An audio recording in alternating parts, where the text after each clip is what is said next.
We have seen work done by a constant force. Previous video आप लोग देखे होंगे। चलिए क्या देखे थे थोड़ा उसको लिख लेते हैं।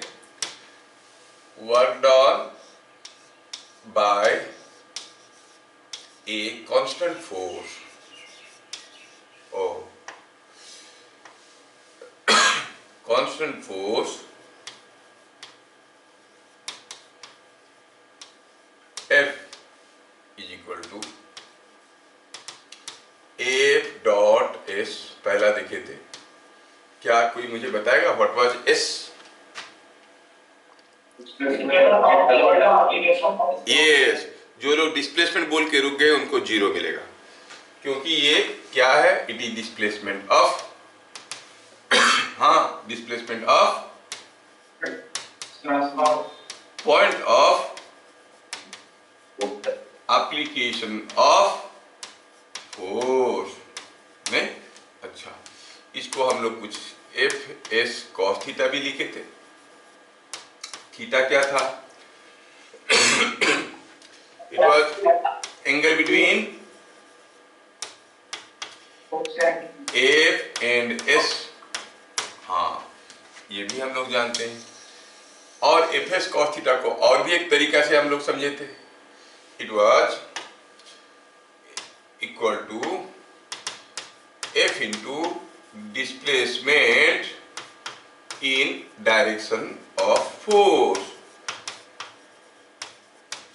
और ये पॉजिटिव होता है का मतलब हुआ वर्क डन बाय फोर्स। ये नेगेटिव होता है का मतलब हुआ वर्क डन अगेंस्ट फोर्स।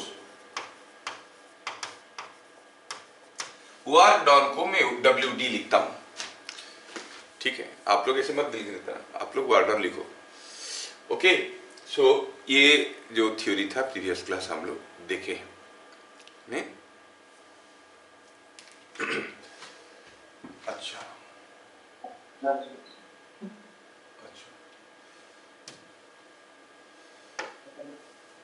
चलिए आज हम देखते हैं कि work done by a variable force कैसे निकालेंगे। Work done by a variable force. Work done by a variable force अगर हमें निकालना है तो पहले हमें समझ में आना चाहिए कि वेरिएबल फोर्स का मतलब क्या है। वो फोर्स जो बदल रहा है, फोर्स कांस्टेंट नहीं है जो बदल रहा है। फोर्स बदल रहा है तो हम इसको वेरिएबल फोर्स कहेंगे। फोर्स बदल रहा है मतलब जैसे हम कहेंगे कि यहाँ पे कोई एक मैग्नेट है, ये नॉर्थ पोल है मैग्नेट का। यहाँ पे कोई एक आयरन ब्लॉक रखा हुआ है। अब ये आयरन ब्लॉक इस मैग्नेट को खींचेगा तो ये ब्लॉक धीरे धीरे पास आएगा। कोई पूछेगा what is the work done by the magnetic force in moving this block from here to here. यहां से यहां तक खींच के लाने में कितना वर्क होगा? तो हम देख रहे हैं कि जैसे जैसे ये आयरन ब्लॉक मैग्नेट की पास आने लगेगा, ये फोर्स और स्ट्रॉन्गर होने लगेगा। धीरे धीरे फोर्स बढ़ने लगेगा, क्योंकि दूर में होने से फोर्स कम होता है, पास में होने से फोर्स ज्यादा होता है। तो जैसे जैसे ये ब्लॉक इधर आने लगेगा फोर्स बढ़ने लगेगा। तो अगर हमें पूछा गया कि what is the work done by the magnetic force, displacement तो हमें दिख रहा है, लेकिन एफ डॉट एस करने के लिए कौन सा एफ को ले? शुरू में कुछ फोर्स था, पास में और पास में अलग फोर्स था, फोर्स तो बदल रहा था। It was continuously changing. क्या हमारे तकलीफें आपको समझ में आया? तकलीफ ये है कि फोर्स बदल रहा है, फोर्स कांस्टेंट नहीं है। फोर्स कांस्टेंट नहीं है तो हम क्या करेंगे, कैसे निकालेंगे सारा वर्क? अभी यहाँ पर तो आपको दिख रहा है कि फोर्स का डायरेक्शन कांस्टेंट है, मैग्नीट्यूड बदल रहा है। हो सकता है कि फोर्स का डायरेक्शन भी बदल रहा है। मान लो कि ये जो आयरन ब्लॉक है, ये आयरन ब्लॉक ऐसे खुलने में नहीं आ रहा। मान लो कि यहाँ पर कोई एक ग्लास का ट्यूब है। अब ये ट्यूब में ये आयरन ब्लॉक आएगा। अब यहाँ पर आयरन ब्लॉक को रख दिए और ये जो मैग्नेट था इस मैग्नेट को यहाँ पे रख दिए। अब क्या हुआ, शुरू में आयरन ब्लॉक को इधर खींच रहा था, फिर आयरन ब्लॉक यहाँ पर आया तो इधर खींच रहा था, फिर आयरन ब्लॉक इधर आ रहा है तो ये इधर खींच रहा था। Direction of force is changing and magnitude of force is also changing. ठीक है ना? तो कैसे निकालें वर्क? ऐसा केस में हम लोग क्या करते हैं,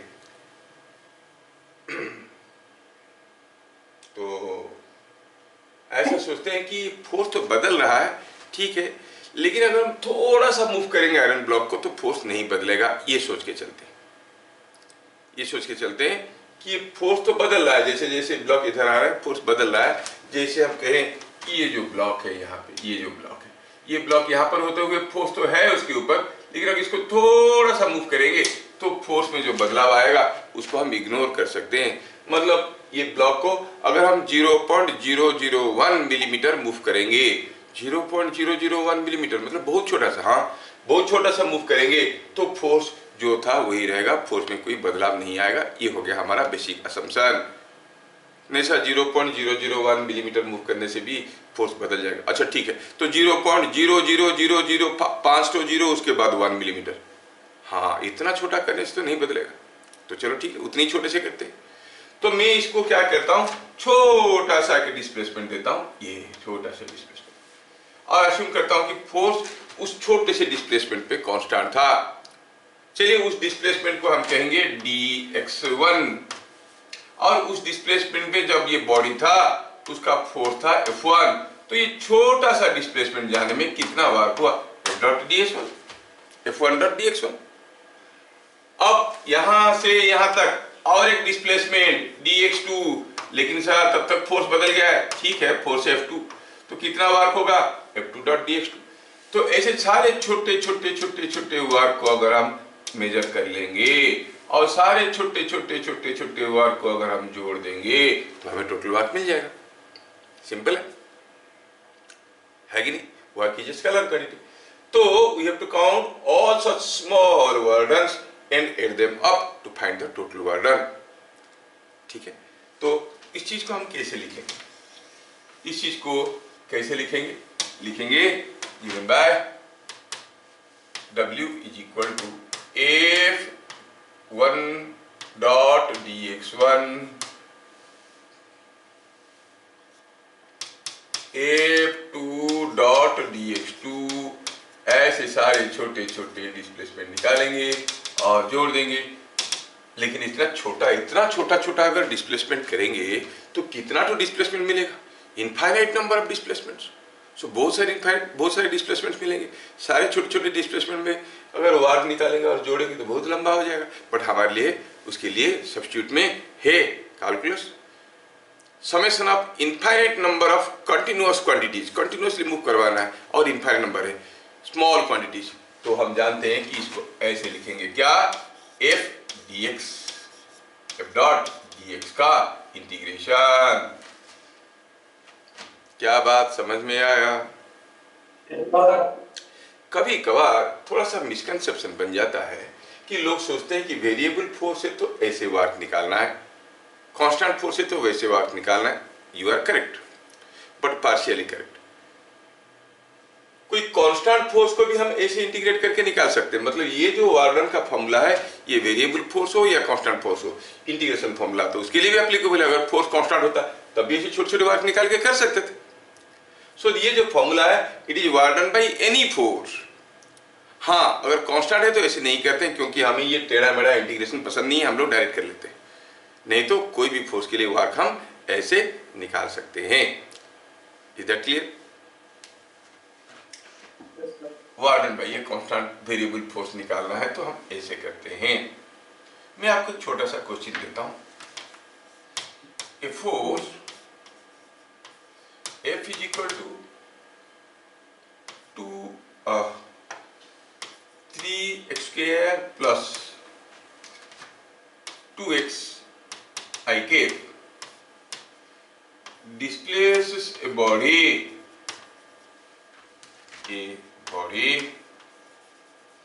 from x is equal to 2 meter to x is equal to 4 meter. Find work done by the force। अच्छा, तो पहले हम कहेंगे कि ये जो क्वेश्चन हमें दिया गया है, it is for a constant force और वेरिएबल फोर्स। वेरिएबल है भाई, क्योंकि एक्स बदलेगा फोर्स बदलेगा। तो क्या लिखेंगे, इसका सॉल्यूशन लिखना है तो हम ऐसे करेंगे, over A small displacement x over a small displacement dx, work done और dw मतलब small work done by force, छोटे से work done कितना होगा, f dot dx। Displacement dx है तो वेक्टर है, हम इसको i कैप लिखेंगे, क्योंकि हम x इक्वल टू कहाँ से कहाँ पर ले रहे हैं, we are taking from 2 to 4, we are moving along x axis. कोई अगर x इक्वल टू 2 to 4 जा रहा है, x इक्वल टू 2 to 4 जा रहा है तो ऐसे जा रहा है, तो हम कहेंगे छोटा सा डिस्प्लेसमेंट dx i कैप, क्योंकि वेक्टर है। So over small displacement dx i cap हम कहेंगे it is given by f dot dx। तो टोटल वर्क डन का क्या फॉर्मूला है, total work done is equal to summation of all such small work done, summation of infinite number of continuous quantities is called integration f dot dx। ठीक है, अब f भी vector है, dx ही vector है। f दिया गया है 3x square plus 2x i cap, और ये दिया गया है dx i कैप। आपको मालूम है कि a1 i cap plus a2 j cap dot b1 i cap plus b2 j cap is equal to a1 b1 plus a2 b2 dot product rules आपको मालूम है। इसके साथ भी i कैप है, इसके साथ भी i कैप है, तो डॉट प्रोडक्ट करेंगे तो मिलेगा 3x square plus 2x i cap, 3x square plus 2x i cap dot dx i cap हो गया 1, it is coming out to be 3x square plus 2x dx।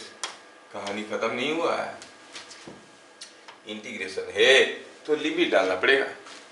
कहां से कहां तक वर्क करना है, हमें तो वर्क करना है 2 से 4, 2 से 4 सब्स्टिट्यूट 2 से 4। अब इंटीग्रेट करो 3x स्क्वायर का इंटीग्रेशन, ये इसको थोड़ा मैं यहां पे जगह बनाता हूं। अब मेरे साथ साथ लिखने की प्रयास मत करो, मिस हो जाएगा आपसे, तो आप लोग समझ लो, मैं तो वीडियो अपलोड करूंगा, कहोगे तो पीडीएफ भी अपलोड करूंगा, जैसे आपको चाहिए वैसे अपलोड करूंगा। ठीक है, समझने पे ज्यादा ध्यान दो। हाँ, तो करें तो क्या मिलेगा, ये 3x square plus 2x dx, 3x square plus 2x dx मतलब 3x स्क्वायर का हो गया x to the power 2 plus 1 by 2 plus 1 plus 2x to the power 1 plus 1 by 1 plus 1। Integration तो याद होगा, है ना, 2 to 4। अच्छा, इंटीग्रेशन तो कर चुके हैं। अब इंटीग्रेशन कर चुके हैं तो यहाँ पर और इंटीग्रेशन साइन देने की जरूरत नहीं है, बस लिमिट डालना है कहाँ से कहाँ तक, 2 to 3। ठीक है, मेरी लिमिट डाल दिया। अब ये 3 को खा गया, 2 को खा गया, मिल गया x cube plus x square, x cube plus x square. और जगह बनाने की चक्कर में मैं इसको यहां से हटाया, यहाँ पे बैठाया, जगह नहीं। और ठीक है, तो अब क्या हो गया, ये it is coming out to be 3, ये हो गया x cube plus x square, और ये लिमिट क्या है 2 to 4, 2 to 4 x cube plus x square. So it is x cube plus x square limited from 2 to 4। पहले अपर लिमिट डालते हैं कि पहले लोअर लिमिट डालते हैं, अपर डालो, 4 का क्यूब प्लस 4 का स्क्वायर माइनस 2 का क्यूब प्लस 2 का square is coming out to 64 plus 16 minus 8 plus 4 is 12, तो it is coming out to be 68 joules। ठीक है, Is it understood? Yes, yes, yes. दूसरा question, find work done by a force F is equal to 7x minus 3 I kept in displacing a body from x is equal to 0 to x is equal to 5 metre. क्या बात समझ में आया? ये हो गया आपके लिए क्वेश्चन, और आपको ये क्वेश्चन करना है। मैं सिर्फ आंसर लिख देता हूं। आंसर होगा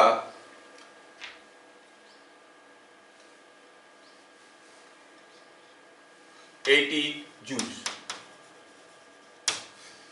आपको आंसर निकालना है। आप लोग ट्राई करोगे? सर आप कैसे कर दिए? मैं कर दिया। नहीं सर, आप सलाह को आप पहले से क्वेश्चन रट्टा मार के रखते हो और आंसर आके यहाँ पर बोल देते हो। तुम बदलो क्वेश्चन अपने हिसाब से। I will take 30 second to tell the answer. आप यहाँ पर कुछ भी लिख सकते हो, यहाँ पर कुछ भी लिख सकते हो, ठीक है? तो आंसर हुआ 80 जूल्स। नेक्स्ट, ये क्वेश्चन आप लोग ट्राई करके देखोगे हुआ कि नहीं हुआ। क्या आप लोग ट्राई करोगे इसको? जैसे जैसे प्रीवियस क्वेश्चन को किया वैसे ही करना है, आप कर सकते हो। चलिए, तो वार्डन बाई ये वेरिएबल फोर्स को अगर हम और भी ज्यादा एक्सप्लेनेटरी तरीका से करना चाहेंगे तो चलो देखते हैं। अच्छा,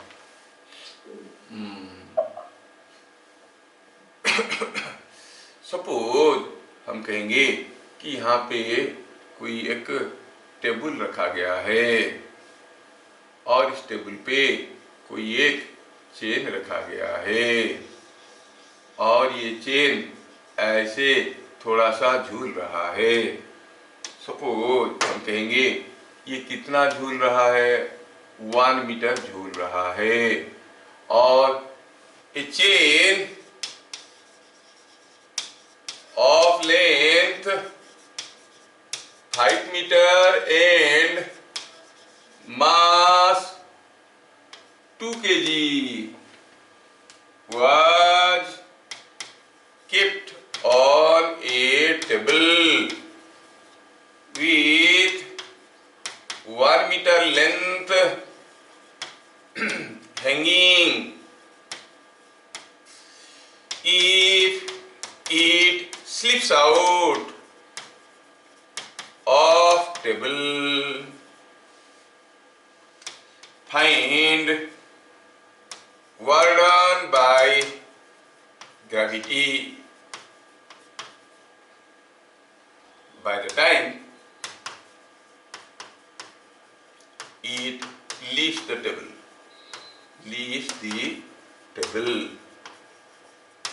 थोड़ा सा डिफिकल्ट क्वेश्चन दिया हूँ, मेरे जनरल बच्चों के लिए डिफिकल्ट है। We have some other methods also, और आप लोगों को अगर थोड़ा हायर लेवल की चाहिए, जैसे हम लोग इसको शॉर्टकट करते करते वार्डन निकालने का कितना आसान तरीका निकाल लिए थे। बहुत सारे आसान तरीके हैं जो मैं सारा यहाँ पर प्रेजेंट नहीं कर रहा हूँ। There are many easier methods, smart methods, जिसमें जैसे ये क्वेश्चन कोई पूछेगा ना, मैं I take 10 second to tell the answer. आप कुछ भी डाटा भर दो। तो कैसे करते हैं? ये नहीं कि कोई फॉर्मूला डालना है, कोई फॉर्मूला नहीं है। How to calculate work done when the force is linearly varying with the displacement. तरीका होता है mean force into displacement. Mean force निकालो इनटू डिस्प्लेसमेंट करो, हो जाएगा।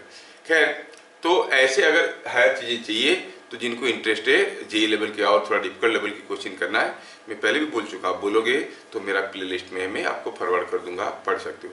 इट्स नॉट फॉर ऑल, सब पढ़ना नहीं चाहिए। जो पढ़ना चाहेंगे बोल सकते हो, सर मेरे को थोड़ा दीजिए तो देखना चाहता हूँ कैसा है, एक क्लास करके देखता हूँ कैसा है, हो सकता है कि आपको मजा आ जाए, है ना। लेकिन ध्यान रहे, हर चीज़ को करने का अपना अपना तरीका होता है। हर फ्रूट को एक जैसा नहीं खाते। गन्ना जानते हो ना, क्या कहते हो उसको? Sugar cane. हाँ, गन्ना खाने का तरीका अलग है और केला खाने का तरीका। छिलका निकालो खा जाओ। गन्ना में तो बढ़िया से दांत लगा के खींचना पड़ता है, तरीका मालूम नहीं आएगा तो मजा नहीं आएगा। बोले मुंह फट गया, अरे डंडा जैसा क्या दे दिए। तो दोनों का अपना अपना तरीका है खाने का, जिसको जिसमें रुचि आता है वैसे खाते हैं। कुछ लोग सादे सीधे होते हैं, कदली का छिलका निकालो, केला का खा जाओ, है ना। तो अपना अपना तरीका आता है। तो किसी को अगर चाहिएगा तो इसलिए मैं बिना मांगे नहीं देता, कोई बोलेगा तो बोलना, मैं फॉरवर्ड कर दूंगा, एक दो वीडियो देख लेना। But you ask me personally, don't tell others that you are also asking, क्योंकि देखा देखा में तो सबको ही मांगने लगेंगे। लेकिन क्या कि मांगने से सब खुश हो जाएंगे, मांगने से सब खुश नहीं होंगे। जिसको भी देंगे उसको फिर पूछेंगे बाद में कि बोल पाता है कि नहीं, पढ़ा कि नहीं पढ़ा, देखने के लिए। ठीक है, चलिए। तो क्या पूछा है क्वेश्चन, थोड़ा देखिए। तो ये जो क्वेश्चन हमारे सामने पड़ा है मेरे भाई लोग, ये क्वेश्चन में दिया है कि यहाँ पर एक चेन रखा है। हाँ तो रखा है, हमको क्या तकलीफ? तकलीफ ये है कि ये जो चेन है यहाँ पे है, ये कितना लंबा है? 5 मीटर लंबा है। अच्छा ठीक है, 1 मीटर झूल रहा है। हाँ ठीक है। अब अगर ये यहाँ से सरकने लगेगा, सरकने गिरने लगेगा, जब तक ये चेन इस टेबल को छोड़ेगा, ऐसा ऐसा ऐसा ऐसा होते होते होते होते सरक के जब तक वो चेन टेबल को छोड़ेगा, तब तक ग्रेविटी इसको खींच रहा था। वो जो ग्रेविटी खींच रहा था, ग्रेविटी के चलते क्या वर्क होगा? ग्रेविटी मतलब फोर्स ऑफ द वेट और फोर्स ऑफ ग्रेविटी। ठीक है, वो कितना वर्क किया। अच्छा, तो इसमें दिक्कत क्या है सर? एफ डॉट एस कर लेंगे? हाँ कर लेंगे तब जब एफ कांस्टेंट है। देखो तो शुरू में इसको ग्रेविटी खींच रहा था, तो ये वाला झूलता हुआ पार्ट खींच रहा था। कौन खींच रहा था? ये झूलता हुआ पार्ट। और ये झूलता हुआ पार्ट का जो वेट है, उसी के चलते तो ये खींचा रहा था। और जैसे जैसे ये निकलने लगा बाहर, झूलता हुआ पार्ट बढ़ने लगा, उसका वेट भी बढ़ने लगा, फोर्स बढ़ने लगा। Force is not a constant, तो फिर एफ डॉट एस तो नहीं कर सकते। फोर्स कांस्टेंट होता तो एफ डॉट यहां से यहां तक का डिस्प्लेसमेंट हुआ, ये दिखा के काम निपट जाता। लेकिन फोर्स इज नॉट कांस्टेंट। अब क्या करेंगे?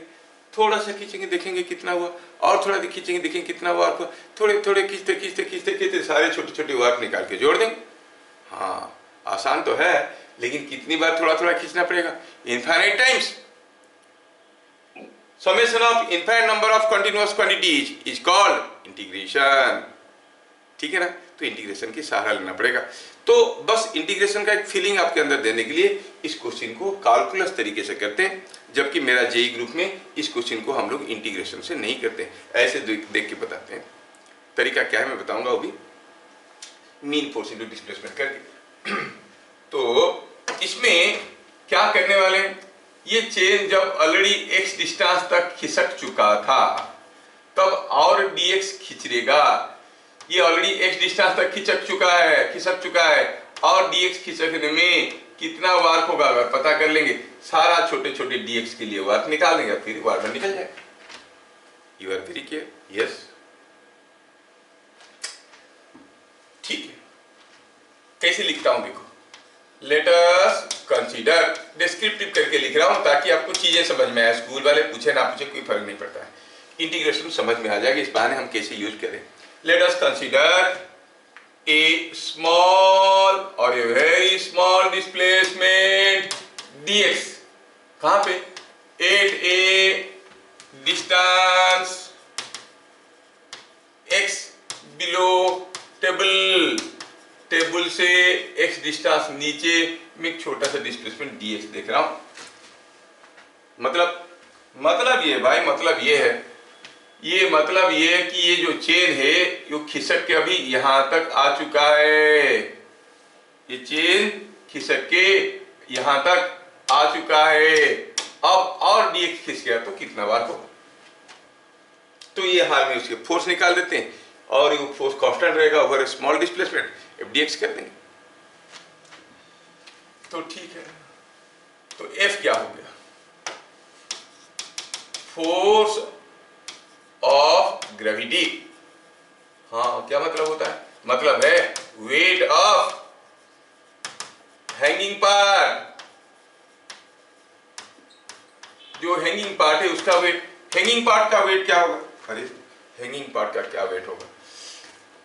देखो पूरा 5 मीटर है, ये कितना लंबा है? 5 मीटर। मास कितना है? 2 kg। तो 1 मीटर का कितना हुआ? 2/5 kg। हाँ 5 मीटर का 2 kg, 1 मीटर का 2/5, करेक्ट। ये कितना मीटर है? x metre. x मीटर का कितना होगा? 2/5 इंटू x। क्या मेरी बात समझ में आ रहा है? तो कहेंगे कि इट इज वेट पर और मास पर यूनिट लेंथ, मास per unit length into x. मास पर यूनिट लेंथ हो गया 2 kg होता है 5 मीटर का, ये x मीटर का है, into g, mass per unit length into x into g. तो this is the force of gravity. कितना हुआ 2gx/5। करेक्ट। अच्छा ठीक है, तो फिर we are considering a small displacement dx dw small work done is equal to क्या है, एफ dx। फोर्स भी नीचे की तरफ था, डिस्प्लेसमेंट भी नीचे की तरफ था, आप एफ डॉट dx लिख सकते हो, नो डाउट। लेकिन फोर्स कैसे था, फोर्स वाज डाउनवर्ड। dx कैसे था, dx भी नीचे की तरफ। सो यू से it is F dot dx और एफ dx cos थीटा, दोनों के बीच में एंगल था 0 और थीटा की जगह ले लिए 0, cos 0 होता है 1। So it is F dot F dx। So w total work done क्या हो गया, एफ dx मल्टीप्लाई करो तो cos 0 तो 1 हो गया, एफ dx का इंटीग्रेशन। एफ dx मतलब एफ तो ऑलरेडी मालूम है 2gx/5 dx का इंटीग्रेशन। हाँ सर, लिमिट तो डालना पड़ेगा x का, ठीक है। नीचे रहेगा लोअर लिमिट, ऊपर रहेगा अपर लिमिट। जब हम सारे छोटे छोटे वार्क निकाल रहे हैं बच्चों, थोड़ा ध्यान से देख लेना, सारे छोटे छोटे वार्क निकाल रहे हैं, कर क्या रहे हैं हम लोग कर ये रहे हैं कि ये चेन ऑलरेडी झूल रहा था, यहां से नीचे तक खींचना है हमें। मतलब x का वैल्यू यहां से, हम यहां से डिस्टेंस लिए हैं x, जब वो एक्सक्यूज मी हाँ जब वो यहां पर था तब x का वैल्यू क्या था, x का वैल्यू था 1 मीटर। जब खींच के यहां तक ले आए नीचे तक, जब हम इसको खींच के नीचे तक ले आए हैं, यहां तक ले आए हैं, तब x का वैल्यू यहां से कितना हो गया 5 मीटर। क्या बात समझ में आया है? शुरू में x कहां से शुरू हुआ, x इक्वल टू 1 से चलना शुरू किए, खींचना शुरू किए, कहां तक, x इक्वल टू 5 तक, क्योंकि चेन 5 मीटर का था, 5 मीटर खींच लिए तो बाहर निकल जाएगा। That means the minimum value of x क्या था, x below the table, x कहां से था 1 मीटर से शुरू करके 5 मीटर तक। ये लिमिट आपको समझ में आना जरूरी है, ठीक है।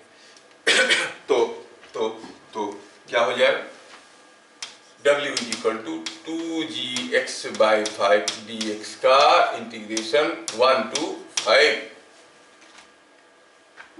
और इसमें 2g को हम लोग 10 ले लेते हैं, तो ठीक है 20/5 हो गया 4। x का integration x to the power 1 plus 1 by 1 plus 1 and limited from 1 to 5, ये 2 4 हो गया 2, और ये x स्क्वायर 1 to 5, पहले डालेंगे अपर लिमिट 5 का square minus limit lower limit 1 का square is coming out to be 48 joules.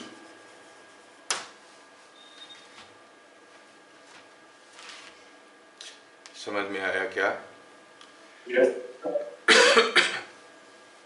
ठीक है, तो ऐसे करके वार्डन बाय ये वेरिएबल हम फोर्स निकाल सकते हैं। अगला क्वेश्चन था, अगला तरीका है area under F versus displacement, force versus displacement diagram, force versus displacement diagram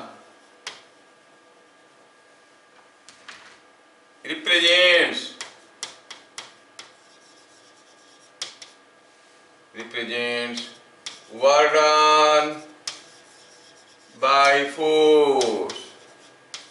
ये चीज याद रखना, मैं क्या बात कर रहा हूं area under displacement, force versus displacement diagram, F versus S diagram. अगर कोई फोर्स कैसे बदल रहा है, दे रहा है, मतलब जैसे हम कहेंगे कोई फोर्स है जो डिस्प्लेसमेंट के साथ बदल तो रहा है, ये डिस्प्लेसमेंट है, ये फोर्स है, कभी फोर्स ये था, कभी बढ़ रहा था, कभी घट रहा था, ऐसा करके दिया है। The force is changing. तो याद रहे, अगर हम कहेंगे कि यहाँ पे ये पॉइंट है आपका x1, ठीक है, और ये पॉइंट है आपका x2, ठीक है, ये है x इक्वल टू x1 है, x इक्वल टू x2 है, और आपको पूछा गया कि बताओ what is the work done by this force in displacing this body from x1 to x2। ऐसा केस में कितना वर्क हुआ? स्टेटमेंट कहता है कि the work done by the force is given by the area under the diagram. इसके नीचे जो एरिया है, that area will give you warden by this force in moving the body from x1 to x2।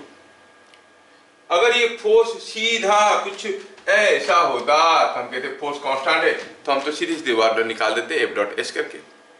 अगर force expression दिया होता, relation दिया होता displacement के साथ, इंटीग्रेशन करके निकाल देंगे। अगर फोर्स ऐसा बदल रहा है, ग्राफिकली दिया गया है, तो वार कैसे निकालेंगे? कहेंगे ये जो एरिया है वो area is giving you the work done by the force. तो यहां पर अगर इस एरिया को हम ए कहता हूं तो हम कहेंगे a is area under the diagram. क्या दे रहा है? It is work done by a in displacing or moving a body कहां से कहां पर? from x is equal to x1 to x is equal to x2। this is the वर्डन।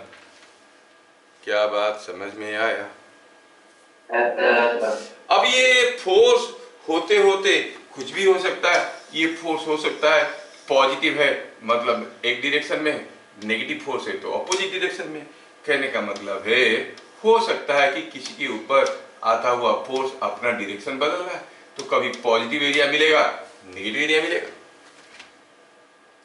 Positive area का मतलब हुआ warden by the force, negative area का मतलब हुआ warden against the force. Force के अगेंस्ट में वर्क हुआ है। क्या बात समझ में आया? अब सीधे इसके ऊपर एक question, the force acting on a body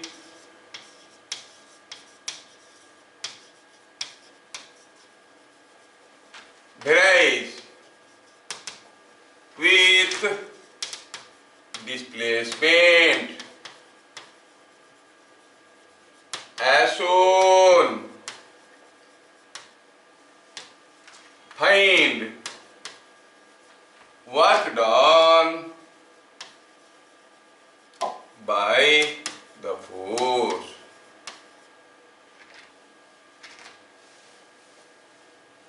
over a displacement x is equal to 2 meter to x is equal to 8 metre. ठीक है, कोई बॉडी के ऊपर आता हुआ फोर्स बदल रहा है। चलो, कोई बॉडी के ऊपर आता हुआ फोर्स बदल रहा है। सपोज ऐसा दिया है,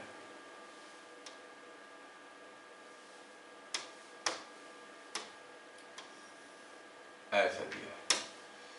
क्या दिया है? फोर्स कैसे बदल रहा है? फोर्स ऐसे बदल रहा है।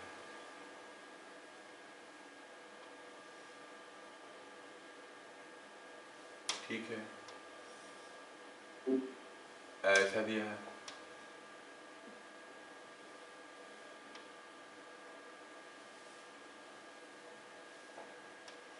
ऐसा दिया है,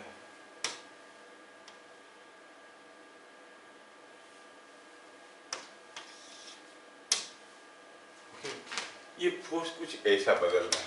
थोड़ा डायमेंशन वगैरह भी दिया है। क्या दिया है इसका, दिया है कि ये है आपका 20 न्यूटन।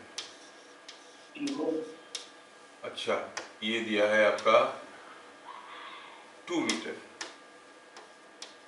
ये दिया है आपका 6 मीटर, ये दिया है 8 मीटर और ये दिया है ऐसा।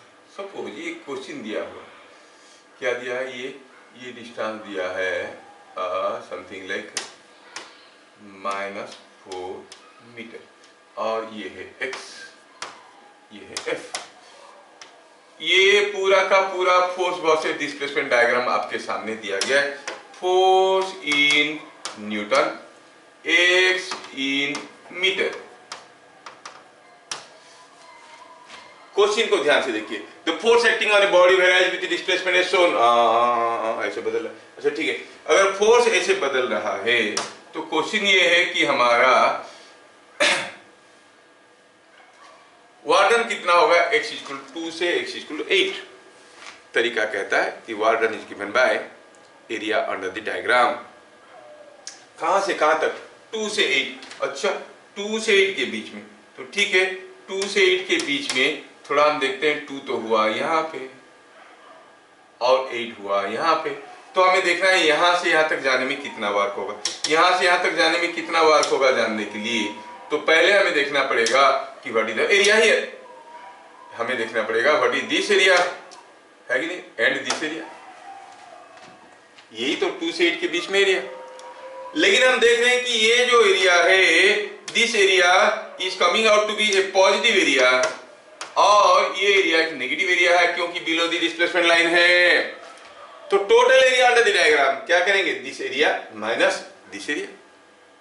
क्या बात समझ में आ रहा है?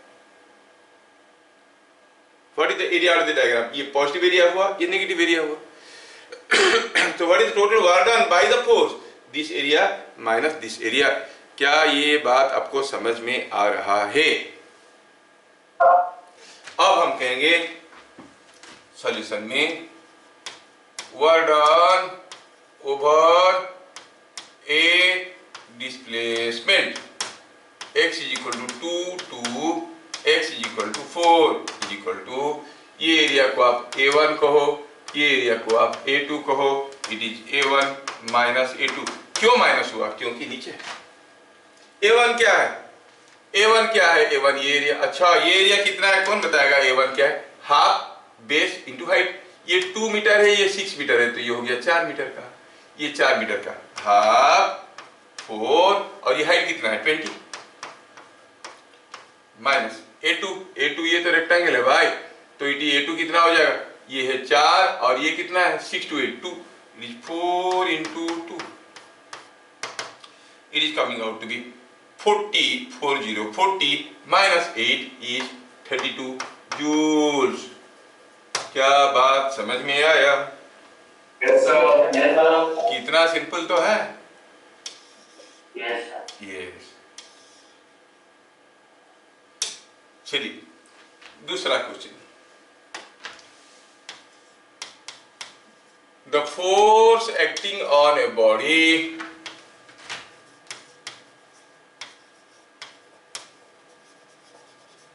uniformly increases from 7 Newton to 23 Newton over a displacement of 8 meter. Find work done by the force। अरे सर ये तो बड़ा खतरनाक हुआ, ना फोर्स दिया है, ना ग्राफ दिया है, ना एक्सप्रेशन दिया है और हमें इंटीग्रेट कर हमें क्या करना है मालूम नहीं है और फोर्स कांस्टेंट भी नहीं है, बदल रहा है। हाँ डरने वाली कोई चीज नहीं है, मैं आपके साथ हूँ। थोड़ा सा क्वेश्चन को ध्यान से पढ़ो। लिखा है work done the force acting on a body uniformly increases.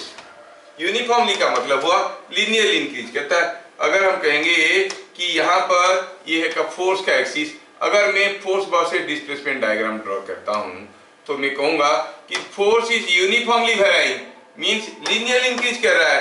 कैसे इंक्रीज कर रहा है? फ्रॉम 7 न्यूटन पहले था 7 न्यूटन, लीनियरली इंक्रीज करके बन गया 23 न्यूटन। मतलब ये जो फोर्स था पहले तो ये 7 न्यूटन था, बढ़ते बढ़ते हो गया 23 न्यूटन। कब तक? ओवर ए डिस्प्लेसमेंट 8 मीटर, जब तक वो 8 मीटर गया।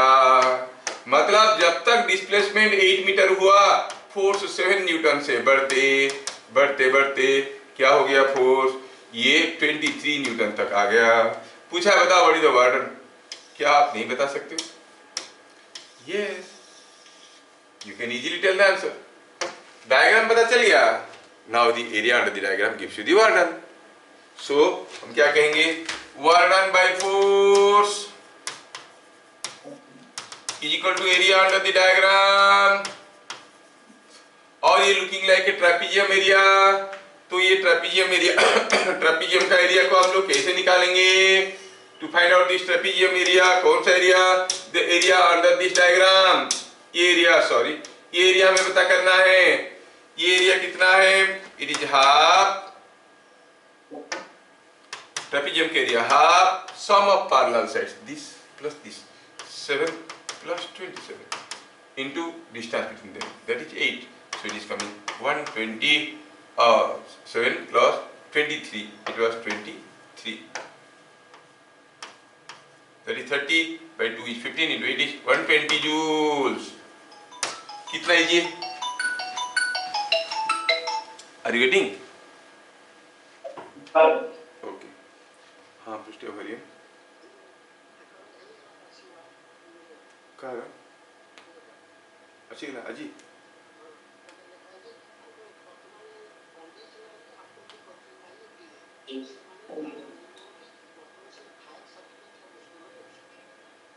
देखो जन जाओ। हाँ तो कितने वर्ष पे ही गया?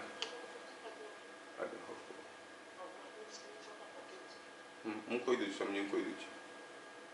ठीक है, कौन लिखो कौन राशि गला कहवे सीओ राशि गला तक करिए हो सर फरी ठीक क्लास है।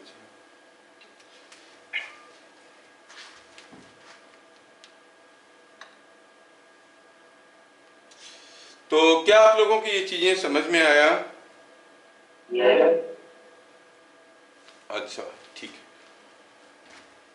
तो ऐसा दूसरा क्वेश्चन भी आप लोग कर सकते हो। मैं तो थोड़ा सा एक इम्पोर्टेंट मैसेज है कर देता हूँ।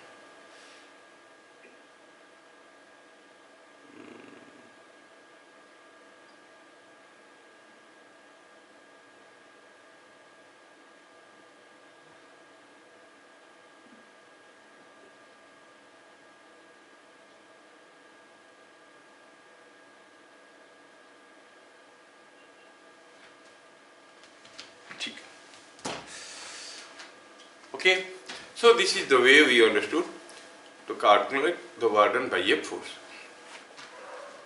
अब चलिए और एक स्टेप आगे बढ़ते हैं। वर्क क्या है समझ में आया? We want to go for energy. Before that, let me categorize force into two categories: conservative force and non-conservative force. ठीक है? तो अब फोर्स दो कैटेगरी की हुई है। वन हुआ conservative force, depending upon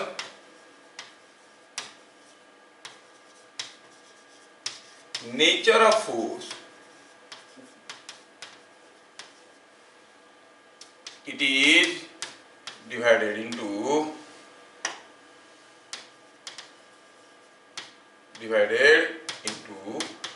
two categories.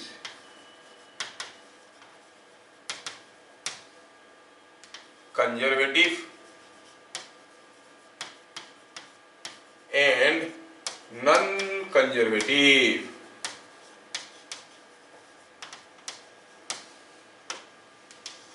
दो कैटेगरी में डिवाइडेड है। फोर्स को हम दो कैटेगरी में डिवाइड करते हैं। ये नोट पॉइंट शुरू हुआ। We are starting for energy और शुरुआत की इससे। एक सर कंजर्वेटिव क्या है, नॉन कंजर्वेटिव क्या है? कंजर्वेटिव नॉन कंजर्वेटिव का मतलब हुआ, ठीक है ना, ऐसा है कि जैसे कोई फोर्स अगर वर्क करता है, वो work is independent of the path followed. जैसे जैसे हम कहेंगे कि यहाँ पर कोई एक ब्लॉक रखा है, इस ब्लॉक को मुझे यहाँ से यहाँ पर लाना है। यहाँ से यहाँ पर लाने में मास इसका m था, इसका वेट mg था, लेकिन मैं इसको सीधा नहीं लाया। मैं हो सकता है कि इसको सीधा ऐसे ले आए यहाँ तक, या फिर इसको घुमा फिरा के ऐसे करके ले आए, या फिर इसको और ऊपर लिया और ऐसे ऊपर लिया, फिर घुमा फिरा के यहाँ पे ले आए। कोई भी केस में आप अगर देखोगे what is the work done by mg, क्या mg कांस्टेंट है? हाँ, mg तो कांस्टेंट है। अच्छा, mg कांस्टेंट है तो वर्क डन निकालने का क्या formula? F dot S. mg तो mg है, कांस्टेंट है, मैग्नीट्यूड डायरेक्शन दोनों कांस्टेंट है। और किसी भी रास्ते में आओ, डिस्प्लेसमेंट तो वही होगा। यहाँ से यहाँ पर आने में जो डिस्प्लेसमेंट है, इधर से आने से भी वही डिस्प्लेसमेंट है, सीधे आने से भी वही डिस्प्लेसमेंट है, क्योंकि डिस्प्लेसमेंट स्टार्टिंग पॉइंट से एंडिंग पॉइंट को जुड़ता हुआ वेक्टर होता है कि नहीं? तो आप कहोगे कि हर केस में mg बराबर s बराबर वर्क डन बाई ग्रेविटी कितना होगा? सेम होगा। आप इधर से लेके आओ या इधर से लेके आओ, किधर से भी लेके आओ, work done will be same. ओहो, वर्क डन कांस्टेंट हो गया। मतलब ये जो work done by gravity in moving the body from here to here, इस बॉडी को यहाँ से यहाँ तक लाने में जो वर्क हुआ बाई ग्रेविटी, वो किसके ऊपर डिपेंड नहीं करता है? कौन से रास्ते से लाए उसके ऊपर डिपेंड नहीं करता है, कहां से कहां तक लिया उसके ऊपर डिपेंड करता है। The work done is independent of the path. It depends from where to where you are taking the body. In which path you are taking, it is no immaterial for it. It doesn't matter to the body. समझ में आया कि नहीं आया? ऐसा force को कहते हैं कंजर्वेटिव फोर्स, जो फोर्स की केस में work done by the body is independent of the path followed. अच्छा, इसमें तो फिर सर नॉन कंजर्वेटिव क्या होता है? नॉन कंजर्वेटिव होता है, मान लो कि आपकी टेबल पे ये मान लो ये घर का फ्लोर है, यहाँ पर कोई ब्लॉक रखा है। अब जब ब्लॉक को आप धक्का दोगे, ये चलेगा आगे, नीचे फ्रिक्शनल फोर्स आएगा होगा, ठीक है। अब ये ब्लॉक को आप धकेल के यहाँ तक लेना चाहते हो, तो यहाँ से यहाँ तक लेने में फ्रिक्शन कंटिन्यूअसली इसके अगेंस्ट में आएगा। लेकिन इसको जब ऐसे करके घुमा के लेके जाओगे, more work will be done against friction, क्योंकि जब आप ऐसे जाओगे फ्रिक्शनल फोर्स ऐसे होगा, ऐसे जाओगे ऐसे होगा, ऐसे जाओगे फ्रिक्शनल फोर्स ऐसे होगा। आप इधर जा रहे हो, फ्रिक्शनल फोर्स हरदम आपको रोकने की कोशिश कर रहा है। अब यहाँ से यहाँ तक सीधे चले गए तो less work is to be done, घुमा के लिए तो कंटिन्यूअसली देखोगे वो गर्म हो गया, घिस के गर्म हो गया, क्योंकि continuously friction is doing work.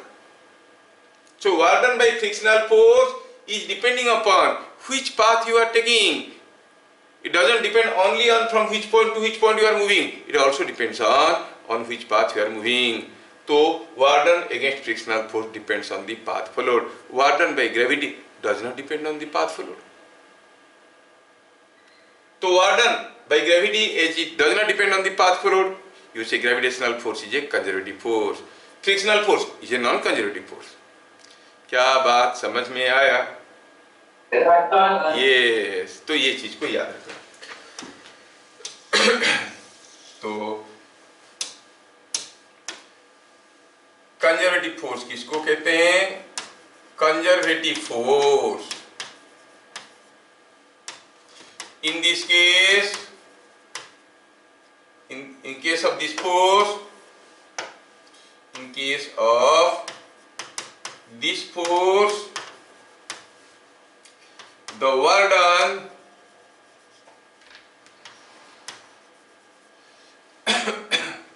depends on the starting and ending points.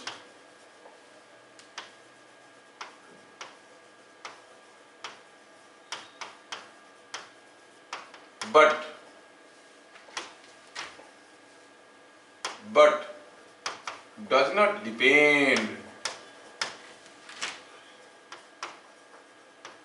on the path followed.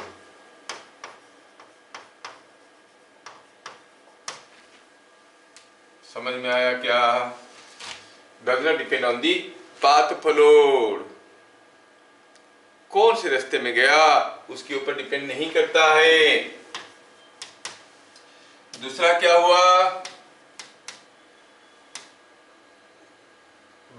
Work done by A conservative force, और when a body is moved in a closed loop, a body is moved in a closed loop,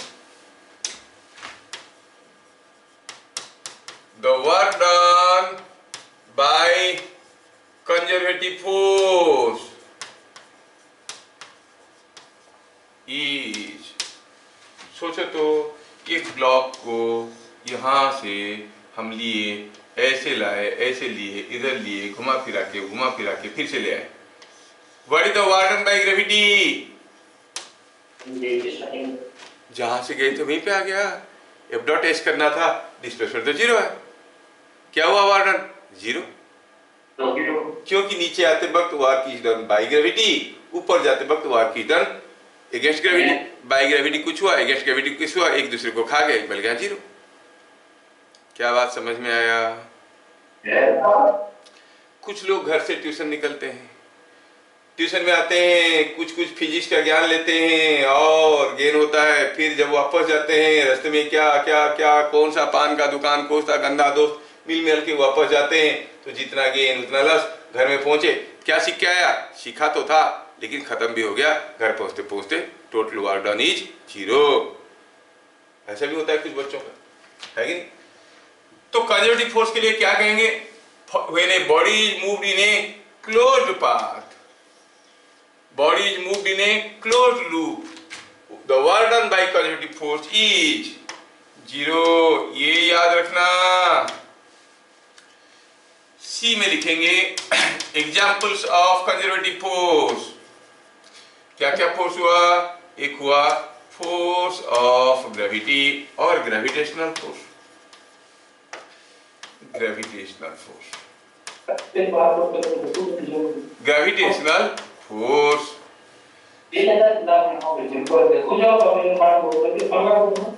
spring force, है ना, electrostatic force, जिसके बारे में हम लोग class 12 में पढ़ेंगे, इलेक्ट्रोस्टैटिक फोर्स।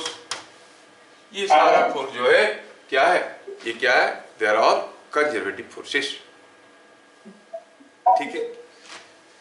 अब इसके कंट्ररी में हम नॉन कंजर्वेटिव फोर्स बताएंगे, दोनों चीज नहीं लिखेंगे।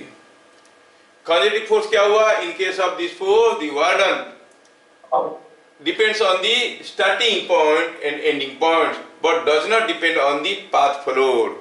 अगर मैं इस सेम चीज को लिखूंगा for non conservative forces, in case of non conservative force the work done depends on the starting and ending points but also depends on the path followed, कौन से रास्ते से जा रहा है उसके ऊपर भी डिपेंड करता है। क्या बात समझ में आया? कौन सा फोर्स कौन से रास्ते में गया, रास्ते के the work done by the force is independent of the path followed, conservative force कि नॉन कंजर्वेटिव फोर्स? कौन सा फोर्स रास्ते के ऊपर डिपेंड नहीं करता है? कौन से फोर्स के लिए जो वर्क होता है वो रास्ते के ऊपर डिपेंड नहीं करता है, पाथ के ऊपर डिपेंड नहीं करता है। कौन सा फोर्स?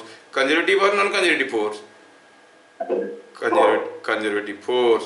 और नॉन कंजर्वेटिव फोर्स डिपेंड करता है कौन से रास्ते में गया। तो ये सारा चीज की जो जानकारी है उसको भी हम लोग एक दो लाइन में लिख लेंगे। नॉन कंजर्वेटिव फोर्स किसको कहते हैं? Non conservative force, non conservative force, non conservative force किसको कहते हैं? Work done bye this force depends on the path followed. ये कौन से रास्ते में गया उसके ऊपर डिपेंड करता है कि नहीं? Depends upon the path followed. अच्छा, और क्या है? आप कहोगे इस केस में work done by the force over A close loop may not be zero, zero होगा कोई जरूरी नहीं है, जीरो नहीं भी हो सकता है, जीरो हो भी सकता है, कुछ भी हो सकता है। हम ये नहीं कहेंगे कि जीरो नहीं होगा, जीरो नहीं भी हो सकता है, हो भी सकता है, मे नॉट बी जीरो। और सबसे तगड़ा तो ये है, याद रखो इसका एग्जाम्पल क्या हुआ। एक तो हुआ फ्रिक्शनल फोर्स, अभी अभी देखे हम लोग, डैम्पिंग फोर्स और एयर रेजिस्टेंस फोर्स और मैग्नेटिक फोर्स, है ना, ये सब हो गए non conservative force. Electromagnetic force, ये सारे जो है नॉन कंजर्वेटिव फोर्सेस हैं। अब ये यहां पर कोई constant force, constant force is a conservative force, क्योंकि कांस्टेंट फोर्स के चलते कोई बॉडी को घुमा फिरा के अपनी जगह वापस ले आओ तो टोटल डिस्प्लेसमेंट हुआ zero, warden by the constant force F dot S, वो भी हो गया जीरो, है ना। तो warden bye constant force is zero. तो हमें समझ में आया what is conservative force, what is non conservative force, थोड़ा सा चीज समझ में आया। हाँ, अब हम एनर्जी में एंटर करने की कोशिश करेंगे। व्हाट इज एनर्जी, हम बात कर रहे हैं मैकेनिकल एनर्जी का। ऐसे तो एनर्जी ढेर सारे किस्म के हैं, ये मैकेनिकल एनर्जी की बात कर रहे हैं। मैकेनिकल एनर्जी किसको है, हम कहेंगे it is the ability to do work. Energy क्या है, कोई काम करने की ताकत, काम करने की एबिलिटी आपके पास जो है, यू कैन डू वर्क। अगर एनर्जी है तो वर्क कर सकते हो। जैसे बैटरी में एनर्जी है तो दे सकता है ना, तो इलेक्ट्रिकल एनर्जी है। तो मैकेनिकल एनर्जी क्या है, it is ability to do work.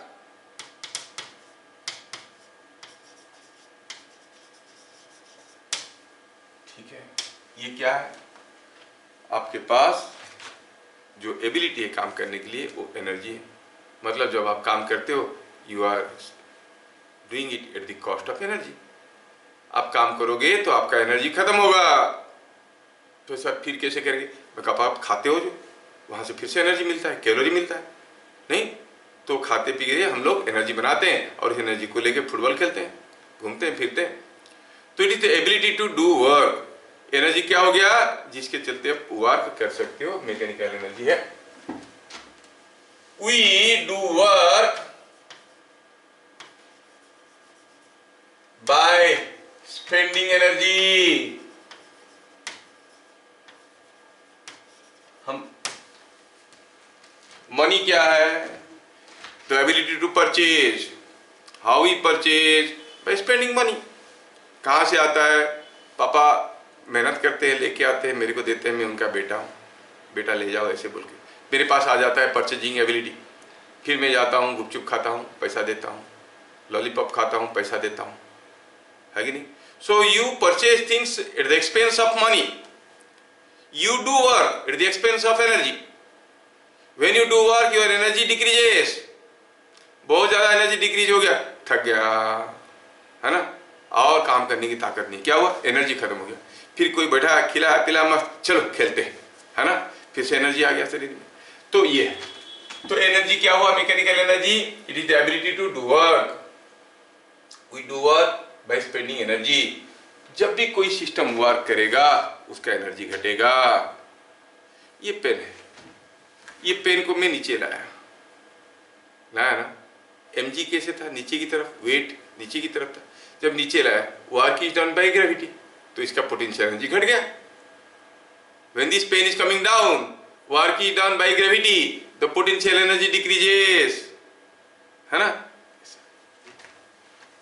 तो ठीक है, अब ये एनर्जी फिर से तीन किस्म का होता है। एक होता है पोटेंशियल एनर्जी,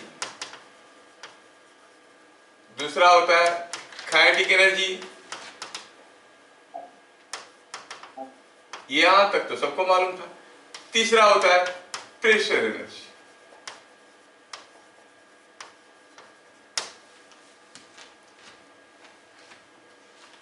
ये क्या है? Energy possessed by a body by its position, है ना। ये क्या है? Energy possessed by a body by it's motion. It is energy possessed by a body because of it's pressure. चलो समझते हैं। सपोज हम कहेंगे ये कोई टेबल है, ये टेबल के ऊपर एक ब्लॉक है, यहाँ पर पुली लगा है, यहाँ पर एक थ्रेड है, यहाँ पर दूसरा ब्लॉक लगा है। ये ब्लॉक को छोड़ दोगे तो ये नीचे आएगा और इसको खींच के ले आएगा। सो ये ब्लॉक इसको खींच पाया क्योंकि वो यहाँ पे था।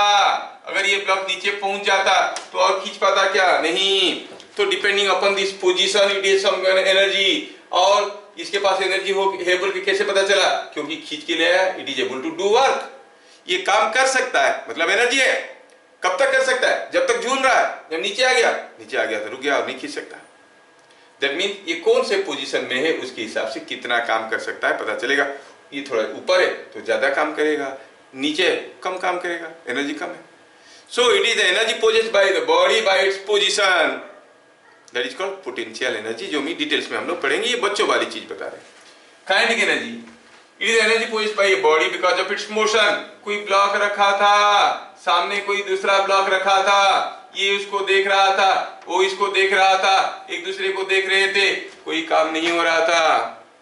मान लो ये ब्लॉक मूव करने लगा v वेलोसिटी में, अब उसके सामने इसको रख दिए तो अब देखोगे आएगा, इसको धक्का देगा, धक्का देके इसको मूव करवाते हुए ले जाएगा। This block is able to do work on this block. Why? Because this was in motion.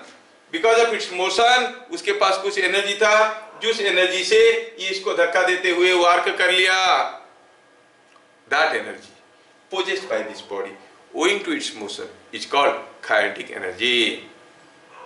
समझ में आया?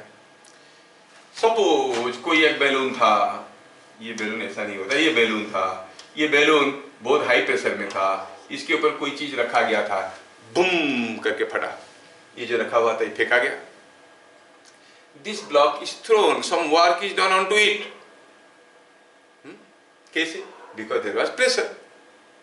मान लो कि ये कोई पेपर का ढोला होता, कोई प्रेशर नहीं, आप इसमें छेद कर दो, कुछ नहीं हो रहा है, कोई प्रेशर नहीं, ये फेंका जाता क्या? नहीं, because of the pressure is throne. जितनी ज्यादा प्रेशर उतना जाओ उसे फेंका जाएगा। सो दिस इज प्रेशर एनर्जी। ये तीनों एनर्जी है मैकेनिकल एनर्जी। लेकिन in case of rigid bodies, ये प्रेशर एनर्जी जो है ये मैनिफेस्ट नहीं हो पाता है। तो हम लोग आपका वर्क एनर्जी पावर चैप्टर में बुक में प्रेशर एनर्जी नहीं लिखा है। But when you go to fluids के केस में, गैस के केस में प्रेशर होता है और एनर्जी का फॉर्मूला होता है प्रेशर इनटू वॉल्यूम। वो वॉल्यूम बदलता है, तो इसलिए वहां पर चीजें आ जाते हैं। जब हम फ्लूइड चैप्टर पढ़ेंगे तब मैकेनिकल एनर्जी बोलने से कहेंगे kinetic energy, potential energy, pressure energy, तीनों को बोलेंगे। लेकिन रिजिड बॉडी के केस में जिसका वॉल्यूम नहीं बदल सकता है ना, ऐसा केस में we take account of potential energy and kinetic energy. समझ में आया? तो ये चीज समझने के बाद हम लिखेंगे व्हाट इज पोटेंशियल एनर्जी।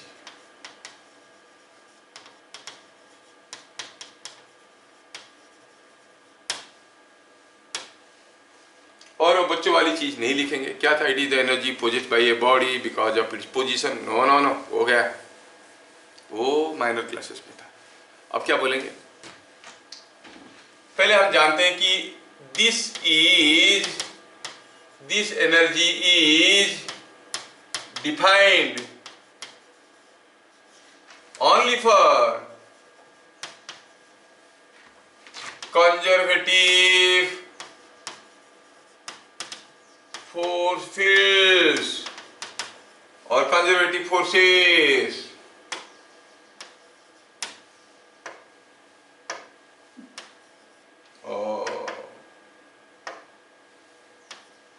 ये जो पोटेंशियल एनर्जी है ये सिर्फ कंजर्वेटिव फोर्सेस के लिए होता है। नॉन कंजर्वेटिव फोर्सेस के लिए पोटेंशियल एनर्जी करके कोई टर्म नहीं होता है। आपको ग्रेविटेशनल पोटेंशियल एनर्जी मिलेगा, स्प्रिंग पोटेंशियल एनर्जी मिलेगा, इलेक्ट्रोस्टैटिक पोटेंशियल एनर्जी मिलेगा, लेकिन frictional potential energy, magnetic potential energy ऐसा चीजें नहीं मिलेंगे, because that is not defined for non conservative forces. क्या बात समझ में आया? तो क्या कहेंगे? कैसे निकालते हैं इसको? इफ और potential energy at any point with respect to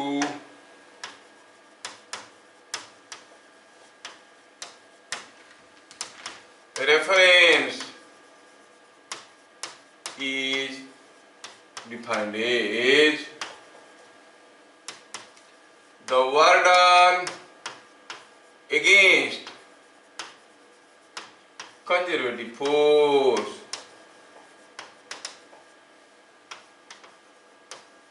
in moving a body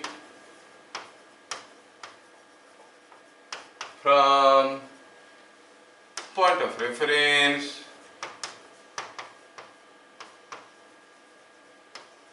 to point of concern, point of reference to point of concern। समझा देता हूं, थोड़ा हड़बड़ाइए मत। Potential energy at any point with respect to reference is defined as the work done against conservative force। यहाँ पर थोड़ा जो against वाला लाइन है इसको आप अंडरलाइन कर लीजिए, ये against बड़ा खतरनाक चीज है। Against conservative force in moving a body from point of reference to point of concern। Potential energy को हम लोग U से डिनोट करेंगे। क्या कहता है? थोड़ा यहाँ पर point of concern through any path, किसी भी रास्ते में लेके आओ, किसी भी रास्ते में लेके आओ, that is the potential energy जो वर्क होगा अगेंस्ट द कंजर्वेटिव फोर्स। कोई बॉडी को रेफरेंस से जब भी आपको कोई पूछेगा तो आप कहोगे कहां से, मान लो कि इस पॉइंट को हम मानते हैं रेफरेंस, ये कोई इलेक्ट्रोस्टैटिक फील्ड है या फिर ग्रेविटेशनल फील्ड है या कोई एक फील्ड है, कंजर्वेटिव फोर्स का फील्ड है। पूछा गया कोई बॉडी यहाँ पर है तो बताओ उसके पास क्या पोटेंशियल एनर्जी है, तो स्टेटमेंट कहता है इस बॉडी को आप पहले यहाँ से लेके जाओ, कहाँ तक? रेफरेंस तक। अब रेफरेंस से इसको उठा के लेके आओ, उठा के यहाँ तक लेके आओ। कौन से रास्ते में? सबसे छोटे या सबसे लंबे रास्ते में? किसी भी रास्ते में घुमा घुमा के लेके आओ। I brought it to this position. कैसा रास्ता फॉलो किया मैंने? ऐसा करके जब मैं इसको लेके आया इस रास्ते में, रेफरेंस सेट ये पोजीशन को, ये जो यहाँ पर कंजर्वेटिव फोर्स था उसकी अगेंस्ट में कितना वर्क हुआ, not by the force, against the force. आप जानते हो कि work done by a force over A displacement dx is f dot dx। Work done against कहेंगे तो minus f dot dx। This is a small potential energy. Total potential energy तो इसको integrate करना पड़ेगा। A small gain in potential energy is given by minus f dot dx। क्या मैं समझा पा रहा हूँ? हाँ, तो जो चीजें हमें समझ में आया उसको लिखेंगे। कोई फैला के नहीं लिखने वाले हैं। आपको जिनको मैं बताया, if you ask for video you will get point number और जे ग्रुप वाला वीडियो में आप देख लोगे, सारा चीज बहुत डिटेल्स में गया है। We can write du is equal to minus, we can write du is equal to minus f dot dx। और आप जानते हो कि energy is ability to do work, energy is scalar quantity, unit क्या है? जूल्स, ये भी आप जानते हो। du क्या है? du is small gain in potential energy। f dx क्या है? Work done bye f over displacement dx। Minus f dot dx क्या है? Minus f dx। Everything same. क्या कोई मुझे बताएगा? यस यस, क्या लिखेंगे? Work done bye x against x। बहुत बढ़िया है, बहुत बढ़िया है। जो लोग बता पा रहे वो लोग ध्यान से सुन रहे हैं। बाकी लोग तो इनकी आवाज से उठे सो रहे थे, है कि नहीं? अच्छा, what done against F over small displacement x dx. तो ऐसा आपको कोई नहीं पूछने वाला, आपको समझ में आना चाहिए। अब du is equal to minus f dot d x को आप चाहो तो कुछ ऐसे लिख सकते हो, f is equal to minus d u by d x i के। देखो du is a energy, small energy, so scalar quantity, but ये डिवाइड करने के बाद ये बन गया वेक्टर। तो आपको ये वाला फॉर्मूला याद रखना है, F is equal to minus d u by d x. क्या बात समझ में आया?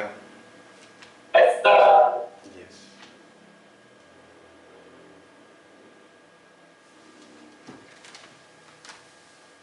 क्वेश्चन है, along x axis potential energy of a body is given by u is equal to 8x square minus 2x। Potential energy क्या है? It is 8x square minus 2x, नहीं इसको ऐसा करते हैं, it is x square minus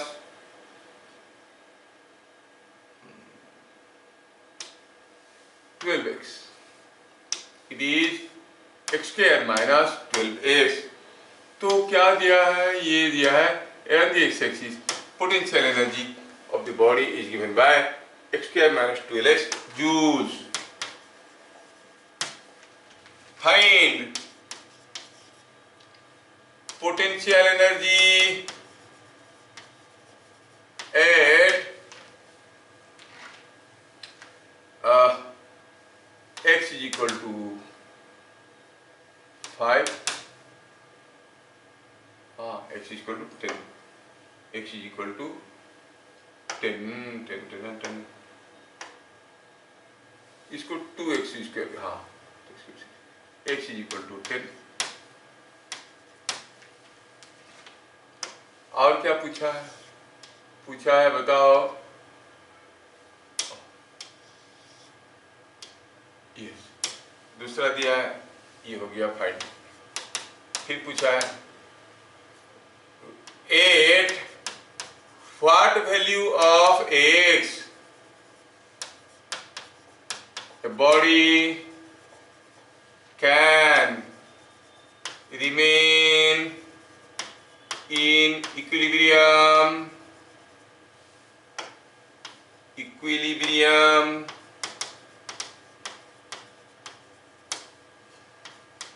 if a ball or a mass 2 kg is kept at x is equal to 3, what will be its acceleration? कितना बड़ा question है, लेकिन question में दम नहीं है। Along x axis potential energy is given by u is equal to 2x square minus 12x joules। थोड़ा टेढ़ा मेढ़ा हो गया, थोड़ा साइज कर देते हैं कि अच्छा दिखना जरूरी है। तुम कितना अच्छा ही पढ़ाई कर लो, दिखना अच्छा बहुत जरूरी है कि नहीं? क्या मालूम कि दिखने वाली चीज इतना इंपॉर्टेंट क्यों होता है?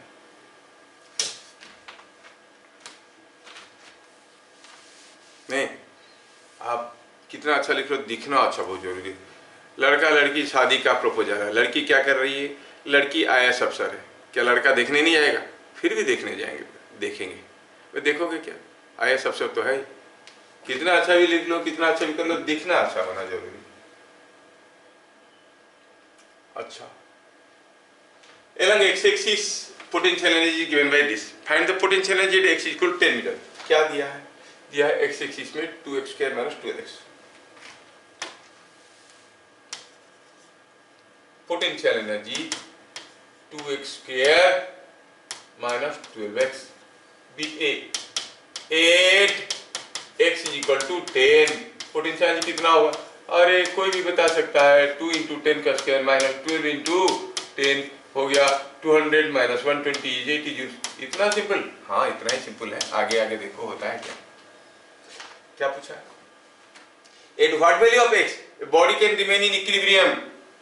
बॉडी कहाँ पे इक्विलिब्रियम में रहेगा? तो जहाँ पे उसके ऊपर फोर्स जीरो है।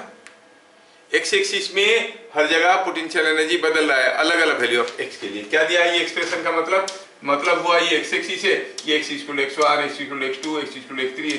जब यहाँ पे कोई बॉडी है पोटेंशियल एनर्जी क्या होगा? ये x इक्वल टू x2 है ना, तो इसकी जगह x2 डालो। मतलब बॉडी का पोटेंशियल एनर्जी अलग अलग जगह पे क्या होगा, इस एक्सप्रेशन से दिया गया है। पूछा है बॉडी कहाँ पे रेस्ट में रहेगा। हमें मालूम है कि the force acting on the body is given by minus du by dx। और ये जो फोर्स है देखो तो माइनस को रखो, 2x square minus 2x, 2x square हो जाएगा 2 into x to the power 2 minus 1 minus 12x का होगा 12 into 1 into x to the power 1 minus 1 I cap. हाँ तो कितना हो गया भाई? It is coming out to minus of 4x plus of 12 I cap. So this is the force. X axis में body के ऊपर ये फोर्स आता है। बॉडी कहां पे इक्विलिब्रियम में रहेगा? फॉर इक्विलिब्रियम फोर्स क्या होना चाहिए? For equilibrium force acting on the body must be zero. Force zero हो गया तो आप कहोगे minus 4x plus 12 must be equal to zero, मतलब x is equal to 3 metre. क्या बात समझ में आया? x इक्वल टू 3 मीटर पे कोई बॉडी को रखेंगे तो वहां पे वो इक्विलिब्रियम में रहेगा। ऐसा क्वेश्चन पूछेंगे स्कूल वाले, तुम लोग कर सकते हो? फिर क्या पूछा है? ओ ये तो x3 दे दिया। पूछा है what is a mass of 2 kg is kept at x equal to 5 40 bits acceleration. हमें तो फोर्स दिख गया है, फोर्स दिख गया है। क्या लिखेंगे? ऑन एक्स एक्सिस फोर्स अभी अभी देखे हम लोग क्या था? माइनस 4x प्लस 12 और 12 माइनस 4x आई के। फोर्स इज 12 माइनस 4x आई के। 8x इज इक्वल टू 5 तो फोर्स हो जाएगा कितना? ये 12 माइनस 4x में x की जगह 5 डालिए, 5 डाल दोगे तो 12 माइनस 4 इंटू 5 आई के इज माइनस 8 आई के न्यूटन। पूछा है यहाँ पे कोई एक बॉडी को रखेंगे, कौन सा बॉडी? जिसका मास है 2 kg, तो क्या एक्सीलरेशन होगा? तो हम कहेंगे acceleration of 2 kg will be force by mass minus 8 I cap by 2 is minus 4 I cap meter per second square। मतलब बॉडी का एक्सीलरेशन कैसे होगा? In the opposite direction of x axis minus 4 I cap। I cap मतलब in that positive direction. Magnitude of acceleration क्या है? 4 metre पर second square. क्या बात समझ में आया? यस। तो ये हो गया आपका पोटेंशियल एनर्जी का कंसेप्ट। इसमें हम लोग और भी ढेर सारे छोटे छोटे पोटेंशियल एनर्जी देखेंगे। ठीक है, आज की क्लास में ज़्यादा थ्योरेटिकल रहा, लेकिन अगला क्लास बहुत इंटरेस्टिंग रहेगा। And I know that you don't have class after this. क्या आपके इसके बाद क्लास है? यस और नो? ठीक है। Now let us talk about gravitational potential energy.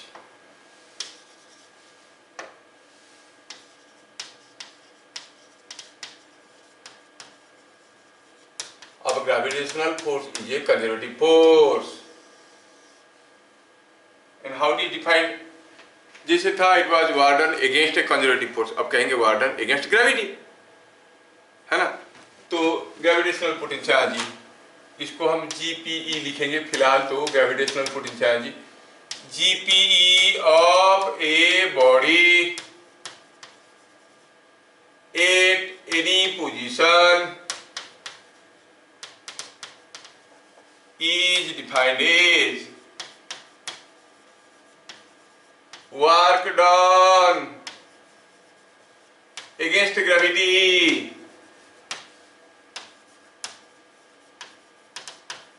in moving the body from reference to point of concern।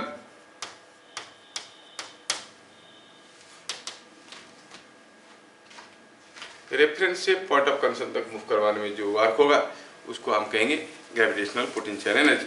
आज का क्लास ज़्यादा थ्योरेटिकल था तो आपको थोड़ा क्लमजी लग रहा होगा। अगला क्लास मोर न्यूमेरिकल रहेगा, बहुत आपको आसान लगेगा। इसलिए आज का क्लास थ्योरेटिकल था, मैं ज़्यादा नहीं पढ़ाना चाहता हूँ, but tomorrow will see try to take 2 hours class. ठीक है, फिर मिलेंगे अगले क्लास, तब तक के लिए जय हिंद। Thank you, sir.